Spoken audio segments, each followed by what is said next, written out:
신하균 닮았다고? 그러네. 그런 말 들었습니다.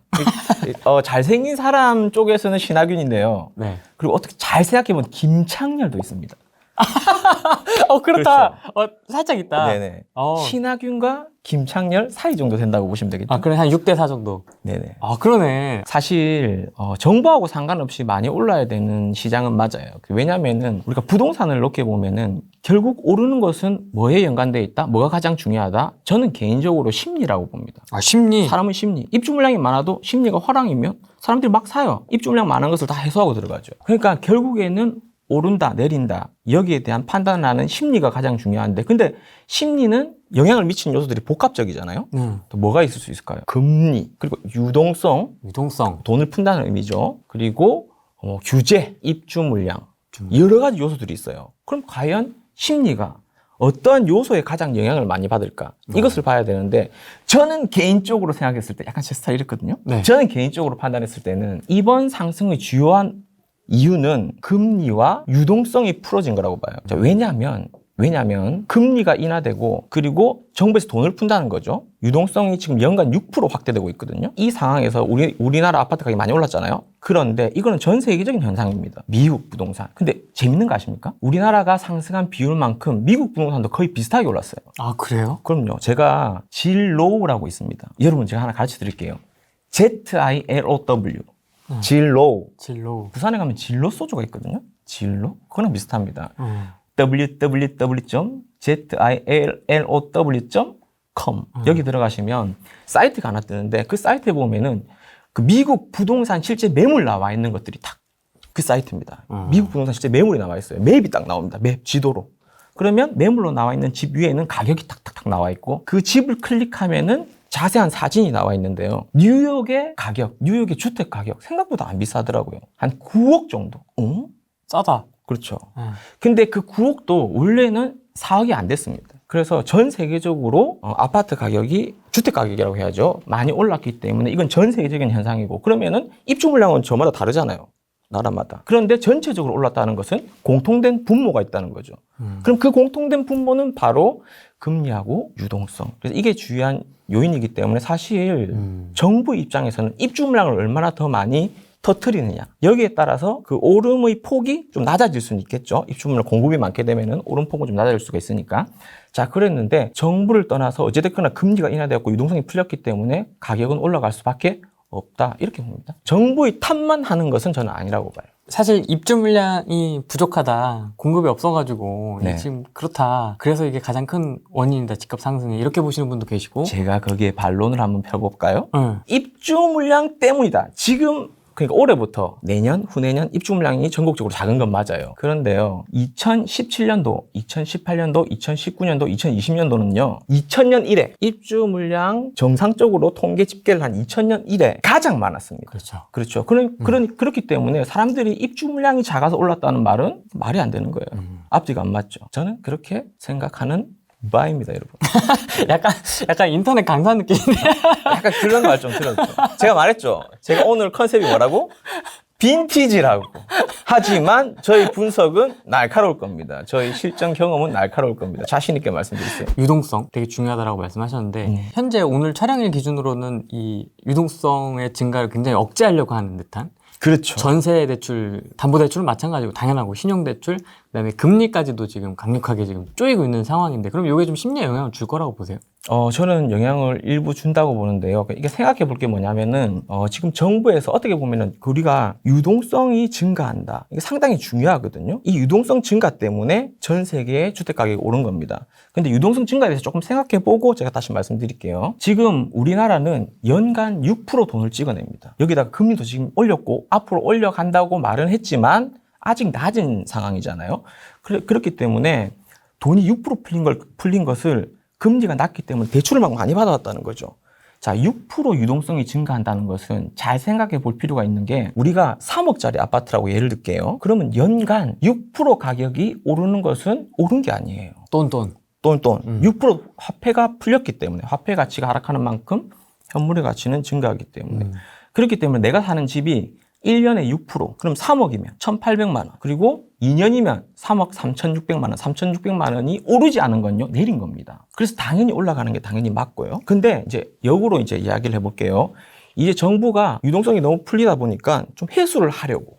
그런 시그널로 지금 우리가 받아들이지 않습니까? 그런데 또 하나 생각해 봐야 될 게 뭐냐면은 정부가 지금 회수를 하는 단계는 아니에요. 이번에 대출을 막고 금리도 살짝 올리고 하지만 대출을 막는 것은 지금 증가율이 높다는 거죠. 목표 증가율 6%를 넘기기 때문에 그걸 막고자 하는 거지. 그러니까 마이너스가 되어야지 사실 유동성은 회수가 되는 거예요. 대출 증가율이 마이너스가 돼야지. 그 상황은 아닌 거죠. 아직 불리고 있다. 그다음 두 번째, 그러면 더 유동성을 회수하기 위해서는 금리를 많이 올려야 되잖아요. 그런데 지금 금리가 아직 저금리입니다. 제가 봤을 때는 심리를 무너뜨리는 금리는 제가 봤을 때는 한 7% 정도 가야 됩니다.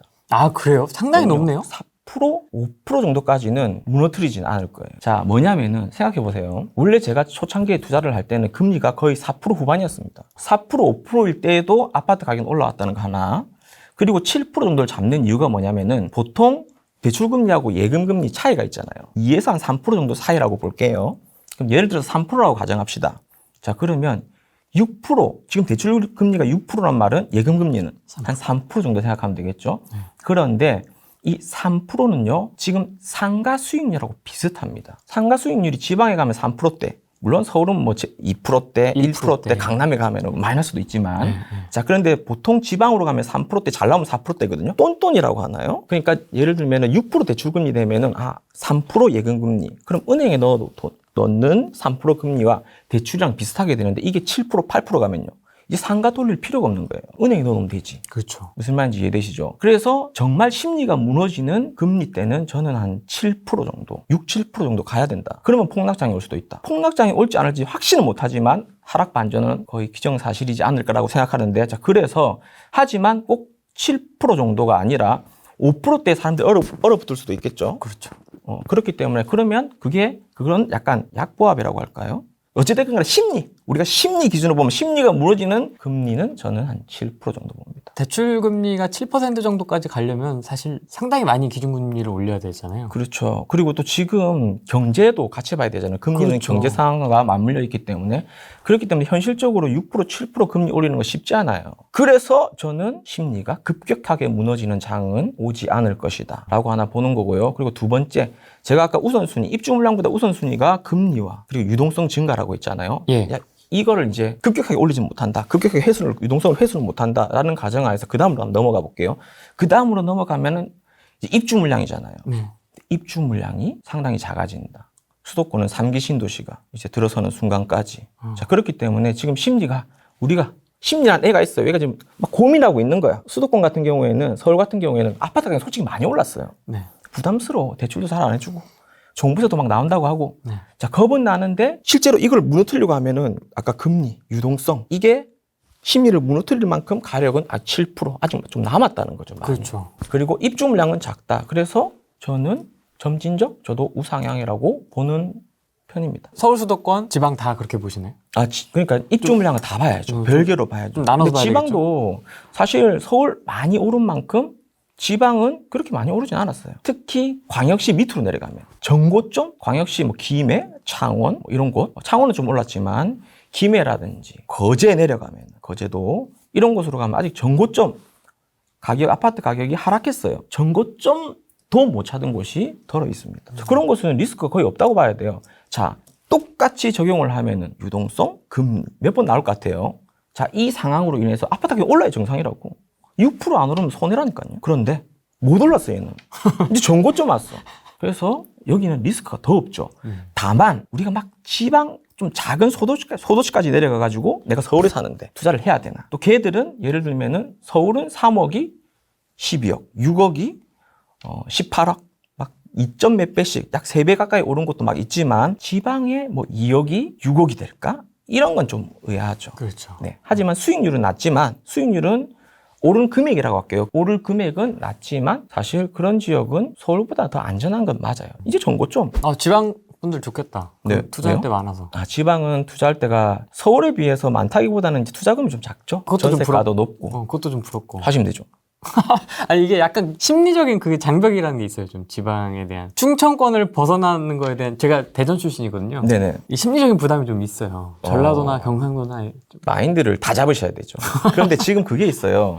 저는 2012년도부터 2015년도까지 수도권 투자만 했어요. 지방 투자 안 했습니다. 제 사는 집과 구미 하나. 그 구미는 매도하고 구미하고 약간 있긴 있었어요. 자, 그런데 2012년부터 15년도까지 수도권만 투자했습니다. 제가 서울 한 5채, 경기 인천은 더 많이 했죠. 야, 그랬다가 2016년도부터 이제 지방으로 내려가서 지방 투자하다가 지방 투자를 계속 2021년도까지 하면서 잠깐 수도권 투자를 했었죠. 김포, 의정부. 자, 그런데 저는 부산입니다. 서울, 저는 양주도 투자해봤어요. 상당히 거리감이 있지 않습니까? 그거 뭐라고요? 그 정도야 돈 버는 거 아니겠습니까? 그리고 그게 경험이에요. 경험을 사셔야 돼요. 한번 해보면 별거 아니거든요. 자, 근데 지금 하나 생각해 볼게. 지금 정부가 많이 못 사게 해놨어요. 왜냐면 취득세 중과가 있기 때문에. 네. 그래서 소도시에 굳이 12%를 내고 사야 되나? 이제 이런 갈등을 하게 되겠죠. 그래서 수도권 분들은 수도권 위주로 투자를 하시는 게 예를 들면은 두 채를 산다. 하나를 사고 일시적 1가구 2주택이 아니라 그냥 두 번째 주택 사면 8%잖아요. 8%를 내더라도 그냥 수도권 쪽에 좀 큰 도시에 사는 게 더 낫다고 저는 개인적으로 봅니다. 근데 하지만 수도권 투자를 해놓고 다주택자의 길을 갈 때 1억 미만 소액 투자를 할 때는요. 사실 서울 쪽은 좀 어렵잖아요. 네. 경기도권역보다는 지방으로 내려가도 상당히 안전하고 적당한 수익을 준다. 적당한 수익 이상 준다고 저는 생각합니다. 대선 이후의 시장도 그럼 우상향으로 보시는? 대선 이후의 상황은 좀 생각을 좀 해봐야 되겠죠.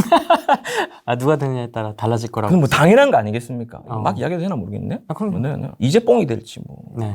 홍준뽕이 될지 따라가지고 아니면 윤석뽕이 될지 네. 거기에 따라서 정책이 다 다르잖아요. 지금은 규제에 영향을 많이 받아요. 왜냐하면은 양도세 중과를 해제해 주느냐, 취득세 중과를 해제해 주느냐. 그리고 이재명 후보 같은 경우에는 실제적으로 이 말을 했거든요. 부동산 필요 없는 주택을 가지신 분에게는 이익이 없거나 아니면 손해보게끔 해야 된다라는 말을 했기 때문에 실제적으로 뭐 2주택부터는 양도세율 뭐 70%, 90%. 3주, 찌라시는 그렇게 나오더라고요. 3주택은 뭐 80% 충분히 가능한 말입니다. 네. 그렇기 때문에 거기에 따라가지고 판이하게 달라진다. 그래서 지금은 조금 지켜보고 이제 몇 달 안 남았지 않습니까? 네. 한 6개월 정도 지켜보고 결과를 보고 투자를 하는 것도 저는 나쁘지 않다고 봐요. 하지만 지금 좀 시장이 좀 주춤하거든요. 전체적으로. 지금 같은 시기에 또 왜냐면은 결정되고 지금 투자할 여건으로 바뀌었다, 환경이 되었다라고 판단이 있으면 그때는 이미 가격대가 올라가면서 물건 잡기도 쉽지 않을 거예요. 그럴 것 같아요. 네. 그래서 투자 전략을 지금 우리는 당선되기 전에 판단하자고요. 대충 보면 알잖아요. 이거 될 것 같다. 여기 따라가지고 go and stop. 아니 근데 누가 당선될 건지 이렇게 예측을 좀 하고 움직여야 되잖아요. 지금 그 보이세요? 지금은 제가 봤을 때는 아직은 팽팽한 것 같아요. 아직은 조금 더 지켜보는 게 낫지 않을까. 뭐 12월쯤? 1월 정도, 12월 정도, 1월 정도 괜찮네요. 약간 비수기니까. 근데 금매가 또 틀림없이 나올 수 있을 겁니다. 왜냐하면 거래가 안 되면 당연히 금매가 나오게 돼 있잖아요. 그런데 뭐 지방 같은 경우에 특히 대외 변수에 민감합니다. 그러니까 입주 물량이라든지 약간 정책적 요소, 그리고 규제 지역에, 지방은 규제 지역에 묶이면 올라가다가 스톱하는 경우가 상당히 많아요.